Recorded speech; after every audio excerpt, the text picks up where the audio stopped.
हजारों करोड़ का माल जाता है यहाँ से विदेशों में। सोना है ये सोना। इज्जत करता है लोग आपकी, इज्जत नहीं करते हैं, डरते हैं सब। और डर की यही दिक्कत है कि कभी भी खत्म हो सकता है।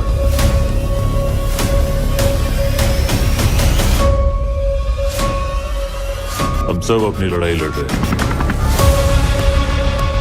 15 फरवरी 2003 को दुनिया की हिस्ट्री की सबसे बड़ी रॉबरी हुई थी। ये रॉबरी बेल्जियम में हुई थी, जिसमें पैसे नहीं बल्कि सोना, चांदी और हीरे चुराए गए थे, जिससे चोरों को 10 करोड़ से भी ज्यादा का प्रॉफिट हुआ। बेल्जियम में डायमंड और गोल्ड की ज्वेलरी मेन फ्लोर के नीचे बेसमेंट के लॉकर में रखी हुई थी, जहां की सिक्योरिटी बिल्कुल टाइट थी। और इतनी सिक्योरिटी होने के बाद भी चोरी हुई कैसे, वो जानने के लिए 2000 के साल में जाना होगा।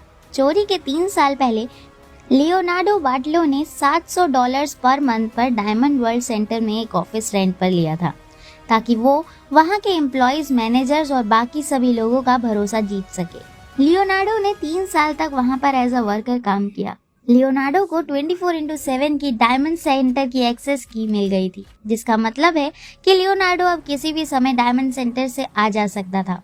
डायमंड सेंटर की बिल्डिंग के अंदर कुछ भी कैप्चर या रिकॉर्ड करना मना था, इसलिए लियोनार्डो ने एक extreme tiny mini camera pen अपनी शर्ट में लगा लिया और वो आसानी से डायमंड सेंटर के अंदर की हर चीज रिकॉर्ड कर सके। लियोनार्डो जानता था कि वो इतनी बड़ी चोरी अकेले नहीं कर पाएगा, इसलिए उसने 5 लोगों की एक टीम बनाई और देखते ही देखते लियोनार्डो की टीम ने डायमंड सेंटर की as it is 3D blueprint की हार्ड कॉपी बना ली और अब समय था प्लान को एग्जीक्यूट करने का। चोरी से एक दिन पहले लियोनार्डो हमेशा की तरह डायमंड सेंटर जाता है और वहाँ थर्मल पॉइजन सेंसर, जो कि एक हीट डिटेक्टिंग करने के लिए सेंसर्स होते हैं, उस पर लियोनार्डो ने वुमेन हेयर स्प्रे कर दिया ताकि वो सेंसर्स डीएक्टिवेट हो जाए। अगले दिन लियोनार्डो की पूरी टीम इस रॉबरी को अंजाम देने के लिए तैयार थी। सबसे पहले उन्होंने एक कार रेंट पर ली और वहाँ डायमंड सेंटर पहुंचे, जिसके बाद लियोनार्डो के अलावा बाकी सब एक लेडर की मदद से बैकग्राउंड गार्डन से डायमंड सेंटर की बालकनी पर चढ़े, जिसके बाद वो खिड़की की मदद से अंदर घुसते हैं और बेसमेंट में पहुंच जाते हैं। सबसे पहले उन्होंने बेसमेंट के सभी कैमरे पर ब्लैक शर्ट चढ़ा दिया। वॉल्ट के डोर पर एक मैग्नेटिक लॉक था, जिसे डील करने के लिए उन्होंने एक एल्युमिनियम प्लेट जिस पर हैवी डबल टेप लगा हुआ था, उस एल्युमिनियम प्लेट की मदद से वॉल्ट के स्क्रू को खोला और उसे डीएक्टिवेट कर दिया। लॉक खोलने के बाद उस गैंग ने वॉल्ट के अंदर की लाइट्स को स्विच ऑफ कर दिया, जिससे कि सारे सेंसर्स ऑटोमेटिकली बंद हो जाएं।